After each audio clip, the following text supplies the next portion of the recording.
Today you're going to learn how to tune your own instrument.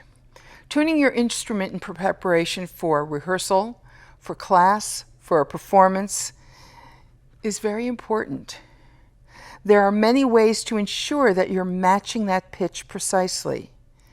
Use a pitch pipe or a tuning fork, an electronic tuner, or piano or keyboard. Plus, there are many tuning apps for your cell phone, computer, or pad. It's important that you listen mindfully and match the pitch precisely.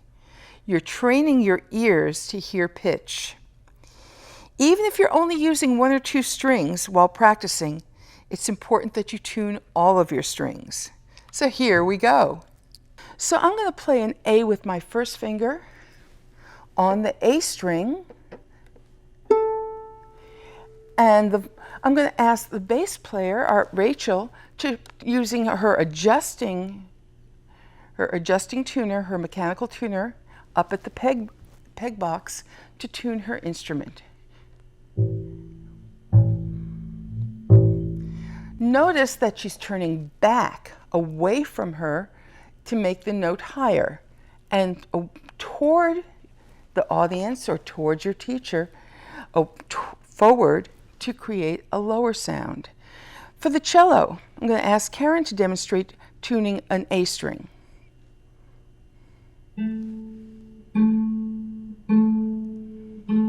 Now, if you're able to reach all the way down to your fine tuner, you can do that at the same time. If you're finding that you're a little bit too small to get there, you may have to pluck and then reach, and then pluck and then reach. Can you demonstrate that, Platt?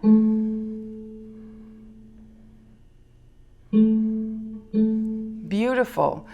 For the violin and viola, we're going to use our fine tuners. Now, to use our fine tuners while we're plucking, we kind of have to be pretzels in the process to do this. We're going to get into our pretzel or our pizzicato position. We're going to take our left hand and go through the hole. You can wave to everybody. You're going to put your left hand on your fine tuner, the A fine tuner.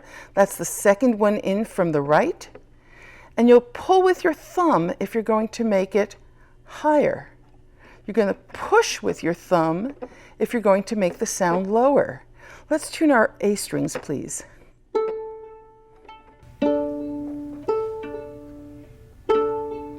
Now you can do this with a piano, you can do this with a pitch pipe, you can do this with a tuning fork, or you can do this with a tuner, an electronic tuner, or even an app on your phone.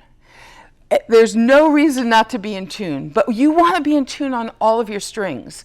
So we're going to now tune our D strings together, doing the same method, and we're going to do it together. I'm going to play the D, and we're all going to match.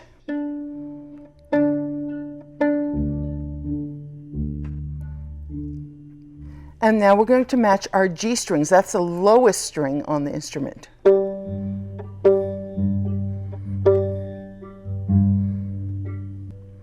And then our E string, which will be for the bass and the violin only.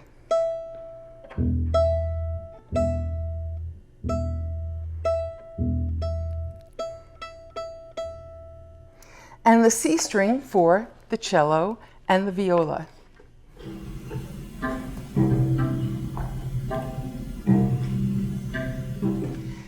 Why are we tuning all the strings when in our book one we're only going to use the D string and the A string? There's a secret to it.